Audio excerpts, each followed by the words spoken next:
Pipe cleaners വെച്ചിട്ട് ഒരു ചെറിയൊരു ഫ്ലവർ ബോട്ട് ഉണ്ടാക്കിയാലോ? ഞാനിവിടെ എടുത്തിരിക്കുന്ന കളേഴ്സ് എന്ന് പറഞ്ഞിട്ടുണ്ടെങ്കിൽ യെല്ലോയും ഒരു ഡാർക്ക് ബ്രൗണും ഗ്രീൻ കളറുമാണ്. നമുക്കിത് വെച്ചിട്ടൊന്ന് ട്രൈ ചെയ്ത് നോക്കാം. ആദ്യമായിട്ടാണ് ഉണ്ടാക്കാൻ പോകുന്നത്, അപ്പോൾ നമുക്ക് നോക്കി നോക്കാം എങ്ങനെ ഇത് ഉണ്ടാക്കുക എന്നുള്ളത്. ഞാനിപ്പോൾ ഇവിടെ ഉണ്ടാക്കാൻ പോകുന്നത് യെല്ലോ കളേഴ്സ് ചെറിയ ചെറിയ ഫ്ലവറാണ് കേട്ടോ. അപ്പോൾ അതിന് വേണ്ടിയിട്ട് ഒരു 6 തവണ, ചെറിയ ഫ്ലവർ ആയതുകൊണ്ട് തന്നെ 6 തവണ റൗണ്ട് ചെയ്താൽ മതിയായിരിക്കും. എന്നിട്ട് അതിൻ്റെ ഫസ്റ്റത്തെ അറ്റവും ലാസ്റ്റത്തെ അറ്റവും കൂടി നന്നായിട്ടൊന്ന് ടൈറ്റ് ചെയ്യുക. ഫ്ലവറിൻ്റെ സൈസ് അനുസരിച്ചിട്ട് നമുക്ക് റൗണ്ട് ചുറ്റുന്നത് എണ്ണം കൂട്ടാം കേട്ടോ. എനിക്ക് ചെറിയ ഫ്ലവർ ആയതുകൊണ്ടാണ് ഞാൻ 6 എണ്ണം എടുത്തത്. 6 എണ്ണം എടുത്തതുകൊണ്ട് എനിക്ക് 6 പെറ്റൽസ് ആയിരിക്കും ഉണ്ടാവുക. അതിൻ്റെ സൈസ് വേണമെങ്കിൽ കൂട്ടാം. നമുക്ക് പൈപ്പുകൾ കൂട്ടി യോജിപ്പിച്ചിട്ട് 9ഓ 12ഓ അങ്ങനെ സൈസിനനുസരിച്ചിട്ട് നമുക്ക് മാറ്റം വരുത്താം.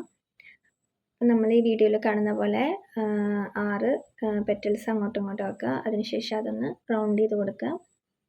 റൗണ്ട് ചെയ്ത് കൊടുക്കുമ്പോൾ നമുക്ക് കുഞ്ഞൊരു ഫ്ലവറായിട്ട് കിട്ടും. അതുപോലത്തെ ഞാൻ ഉദ്ദേശിക്കുന്നത് കുഞ്ഞൊരു ഫ്ലവർ പോട്ടാണ്. അതിനകത്ത് കുറേ ഫ്ലവേഴ്സ്, അതുകൊണ്ട് ഇതുപോലത്തെ കുറേ എണ്ണം ഉണ്ടാക്കുക. പിന്നെ അതിൻ്റെ സെൻറ്ററിൽ വെക്കാൻ വേണ്ടിയിട്ട് ഞാൻ എടുത്തിരിക്കുന്നത് ഡാർക്ക് ബ്രൗൺ ആണ്. അപ്പോൾ ചെറിയ ഫ്ലവർ ആയതുകൊണ്ട് തന്നെ സെൻറ്ററിൽ ഒരു ചെറിയ ഡാർക്ക് ബ്രൗൺ കളർ മതിയായിരിക്കും. പിന്നെ നെക്സ്റ്റ് സ്റ്റെപ്പ് എന്ന് പറയുന്നത് ഫ്ലവറിന് ഒരു സ്റ്റെമ്മാണ്. അപ്പോൾ എടുത്തിരിക്കുന്നത് ചെറിയ ഫ്ലവർ ആയതുകൊണ്ട് തന്നെ ചെറിയ സ്റ്റെം മതിയായിരിക്കും. അപ്പോൾ ഉണ്ടായിട്ട് അതിനെ കട്ട് ചെയ്യുന്നു. കട്ട് ചെയ്തതിന് ശേഷം അതിൻ്റെ ഒരു പോർഷനിൽ നമുക്ക് ഗ്ലൂ വെച്ചിട്ട് നേരത്തെ ഫ്ലവറിൻ്റെ സെൻറ്ററിൽ വെക്കാനുള്ള പോർഷൻ എടുത്തിട്ട് നമുക്കതിൽ സെറ്റ് ചെയ്ത് വെക്കാം. ഇനി നമ്മൾ നേരത്തെ റെഡിയാക്കി വെച്ചിട്ടുള്ള ഫ്ലവർ എടുത്തിട്ട് അതിൻ്റെ സെൻറ്റർ പോർഷനിൽ കൂടെ ജസ്റ്റ് ഒന്ന് താഴത്തേക്ക് വലിച്ചു കൊടുക്കുക. അപ്പോൾ സ്മൂത്തായിട്ട് താഴത്തേക്ക് വരും. അങ്ങനെ എത്ര ഫ്ലവേഴ്സാണോ ഉണ്ടാക്കുന്നത് അത്രയും ഫ്ലവേഴ്സ് സെറ്റാക്കുക. ഞാനൊരു 10 ഫ്ലവേഴ്സോളം ഉണ്ടാക്കിയിട്ടുണ്ടായിരുന്നു. അപ്പോൾ ആ ഫ്ലവേഴ്സിൻ്റെ എല്ലാം സെറ്റ് ചെയ്ത് വെച്ചു. ഇനി നമുക്ക് ചെയ്യേണ്ടത് എന്താണെന്ന് വെച്ച് കഴിഞ്ഞാൽ എല്ലാ ഫ്ലവേഴ്സും കൂടി ഒരു അറേഞ്ച് ചെയ്തിട്ട് ബൊക്കെ പോലെ ആക്കുക. എന്നിട്ട് ഒന്ന് ടൈറ്റ് ചെയ്തിട്ട് കെട്ടിക്കൊടുക്കുക. ഇനി നെക്സ്റ്റ് ആയിട്ട് ഒരു ചെറിയൊരു പോട്ട് ഉണ്ടാക്കാം. അപ്പോൾ ഞാനിവിടെ എടുത്തിരിക്കുന്നത് ചെറിയ ഡിസ്പോസിബിൾ ഗ്ലാസ് ആണ്. അപ്പോൾ അതിൻ്റെ സൈസിനനുസരിച്ചിട്ട് ഈ ബ്രൗൺ കളറാണ് ഞാനിവിടെ പോട്ടിനായിട്ട് എടുത്തിരിക്കുന്നത്. അത് നമുക്ക് കട്ട് ചെയ്ത് വിടാം.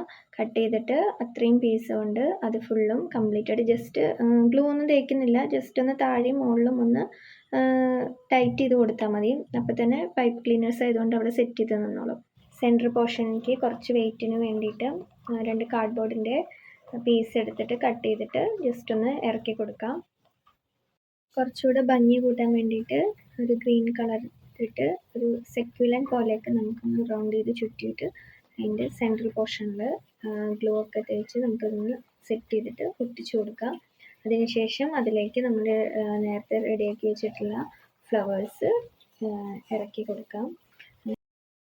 ഫൈനലി നമ്മുടെ ഫ്ലവർ ബോട്ട് സെറ്റ് ആയിട്ടുണ്ട്.